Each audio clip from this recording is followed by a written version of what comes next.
Hi guys, welcome to Wendy's Trailer Life. Just doing a video with you guys. I told you guys I was going to do a video on me eating my plant-based burger. Here it is, my plant-based burger, and I have a little lightly salted chips from Lay's, and I also have my Canada Dry ginger ale. So I'm going to start my video by blessing my food, and then we're going to get into it, guys. So let's bow our heads. Thank you, Heavenly Father, for blessing me with this food. Keep it nourished into my body. Also, I would like for you to bless my family and also my YouTube family and everyone around the world. Keep them covered in the name of Jesus. Amen. All right. So I'm going to get into it, y'all. Woo. Okay. It tastes like almost like a turkey burger in a way.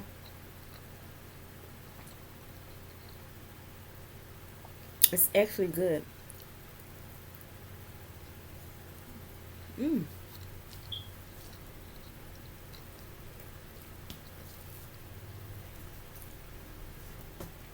I hope you guys are having a wonderful Saturday. I'm just sitting here enjoying my food. I'm actually eating a little early lunch, only because I want to go get my nails done, and I know it gets crowded. Not crowded, but so you have to do it by appointment. So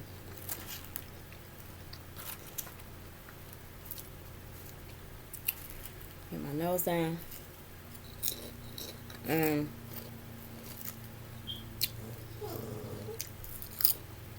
if I do that, I got a little couple of errands. I'm off today. I'm off today and Saturday. I'm gonna enjoy my Saturday and Sunday, and I have a video that's gonna be out for you guys. I'm gonna do a prank, and also before the prank video, I'm gonna do my little dining room makeover. I'm gonna decorate for the kids, and they want to help me.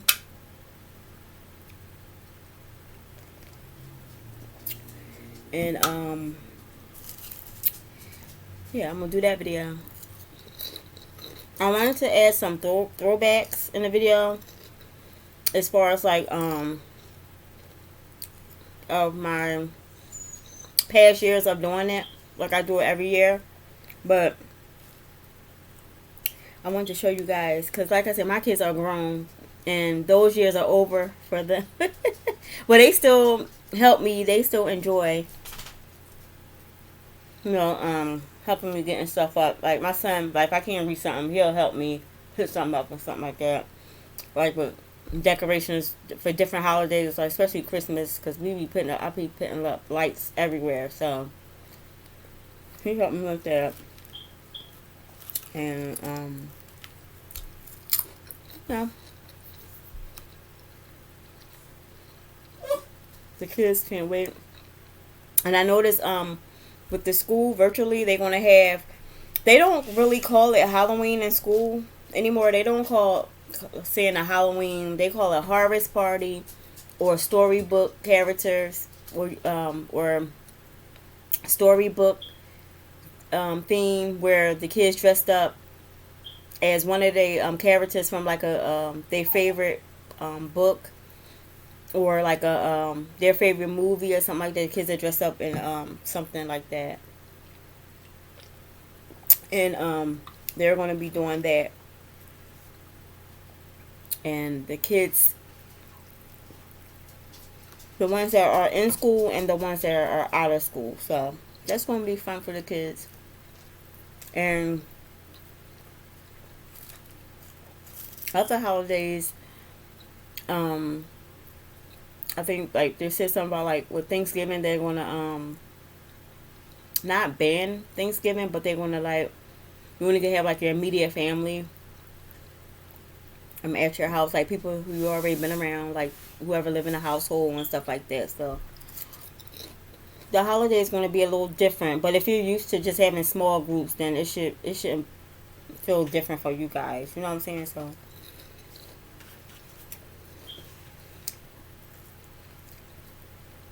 this burger is so good. It's good, guys. It tastes just like a turkey burger.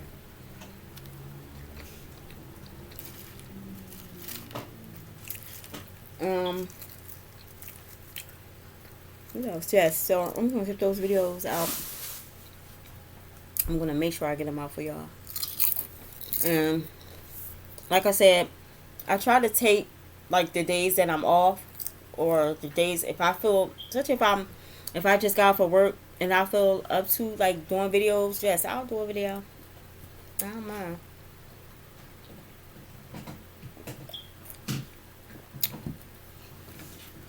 Because without you guys, I know that my YouTube wouldn't even be running. My channel wouldn't even be running. So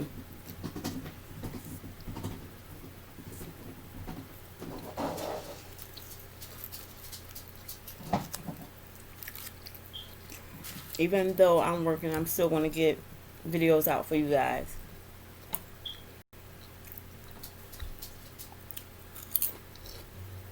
So also, oh, I'm gonna give you guys like the update. I know I did like a video of me doing my doctor's appointment virtually. I got my results back. Everything was good. Like I'm shocked. Like I thought I was gonna have a couple of things wrong, but everything came back a-okay. I got tested for lupus. This is my second time, and the ANA came back again negative. So that's good. And they've been testing me because I've been having like signs and symptoms for lupus, and I know it could take up to like a couple of like years before they can even find out if you have lupus or not. And usually they try to test you like if they notice like if you're having like a flare or like you had the symptoms of it. So far so good. Both tests was negative. They checked my antibodies and everything. So I have no signs of antibodies, and which is good, which is a good thing. So, and when you go to like a rheumatologist, they check you for everything. Rheumatologists check you for every last thing. When I say they check me from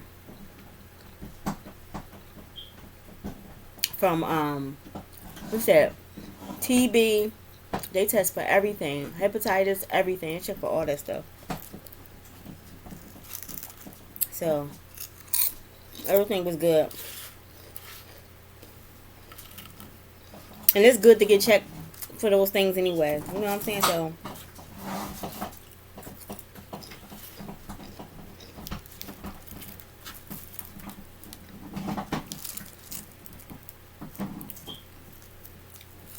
first was working in like the medical field.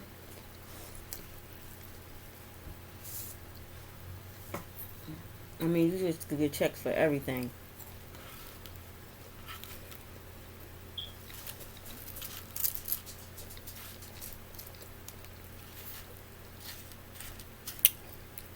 Oh, excuse me. I remember, and I'm not going to say like names because due to like HIPAA laws and stuff like that. Um, Years ago, when I first began like doing nursing, one of my coworkers was one of my coworkers was in a room, and she was doing patient care, and she laid like, she was getting the patient ready for therapy and stuff like that. So in the hospital, physical therapy comes around the rooms. Sometimes they take them out the rooms, sometimes they come inside the rooms. However the case may be, she was preparing for patient care, and she walked over to the sink, to collect the water, and when she came back, she wasn't paying attention to, like, I guess she wasn't paying attention to like her surroundings or whatever. She was just trying to hurry up and get the patient, ready for PT. So as she went to grab the cover back from the patient, she got stuck by something. She didn't know what it was until she shook the cover. So when she shook the cover, um, a a needle fell out the cover, and it was due to negligence on the nurse or doctor, and so she had to get rushed down to ER, and they had to give her a cocktail. The cocktail is based on HIV meds. Basically, they automatically treat you for HIV, because if you get like a finger stick, so it's called, everybody who working in the health field knows that it's called, they call it the cocktail, basically, where they give you a whole bunch of meds, and they also test you as well. And when that happened, she ran out the room. She was screaming. She ran up to us, and she was like, "I just got stuck by a needle." She was terrified. And this patient had had something going on with him. So she was like really, really concerned, and that did something to me, because I was like scared, being though it was my, I just had I was in the beginning stages of, becoming, doing nursing. So that really scared me, and I was like you really have to be careful, like especially when you work in the health field, like you just want to be careful, because you never know, things happen. And she was like very terrified, and they called her family, because you have to notify your family and stuff like that. And she was just she had to take like days off, because she was so terrified of catching something, and just sitting waiting for results and stuff like that. I know that can be like really terrifying. And she just she developed like anxiety and stuff like that. And it's when you, let me tell you, when you working in nursing field, you have to, like, you gotta be very aware of things. You gotta, and I know like it can be draining, and you do get tired, and sometimes you do forget things. And the nurse or doctor who probably caused the negligence, they probably didn't mean any harm about it. They probably was just tired and drained, because those doctors, they get patients, like thousands of patients a day. So by the time they probably get to certain patients, they probably tired, and they probably forgot and didn't realize it or whatever. But it's like a domino effect. When something happens like that, they go from the bottom to the top, and it's crazy, because they questioning, and were you the last person in the room? Like, it's crazy how it works, and how they investigate different things in the medical field. So it's like, really, you just have to be mindful. Like, you gotta go in there, and you just gotta make sure that you're on your P's and Q's when working on in the medical field, because anything could happen. And like, I just knock on wood, nothing that's not the door. Nothing never happened. I just had one incident where that's me knocking on the table. Yo, he is like on guard at all times. My dog is crazy. That's me. That's me knocking. That's me. That's me, boo boo.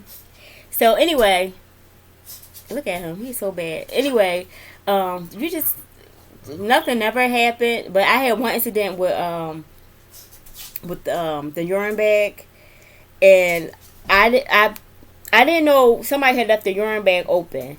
And luckily, because every time I empty my urine bags, I always put on protective gear, because they tell you, you could put on like a gown, to keep you protected and stuff like that. So, especially because you don't know what's inside some urine, some people urine. So, especially if they have like infections and stuff like that, especially like a UTI, something like that, you just want to protect yourself, bacteria, infections, anything.